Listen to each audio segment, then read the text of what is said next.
क्या है फसल बीमा योजना की खास बातें, आइए आपको बताते हैं। प्राकृतिक आपदाओं से किसानों के नुकसान की भरपाई की योजना है ये, जिससे किसानों को साफ तौर पर फायदा मिलने वाला है। योजना में किसानों को कम प्रीमियम देना होगा।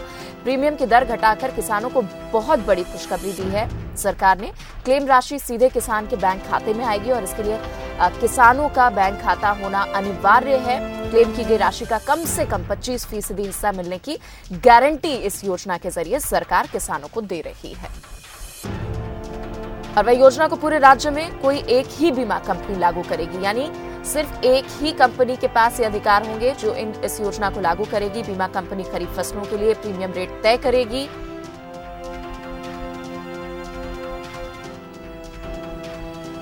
किसानों को इस रेट का सिर्फ 2% हिस्सा देना होगा और रबी फसलों के लिए प्रीमियम रेट का सिर्फ 1.5% हिस्सा ही देना होगा।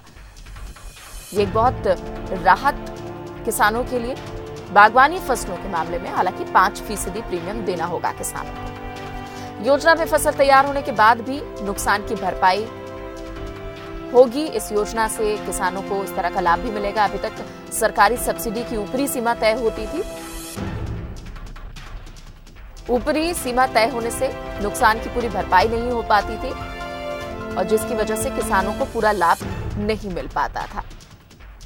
लेकिन नई फसल बीमा योजना में पूरी बीमित राशि दी जाएगी। इस बात का भरोसा किसानों को रहेगा कि जितना नुकसान उतनी भरपाई उनकी होगी। बीमा राशि के लिए किसान फसल नुकसान की तस्वीर भेजेंगे और उन तस्वीरों के आधार पर उन्हें इसका लाभ मिलेगा।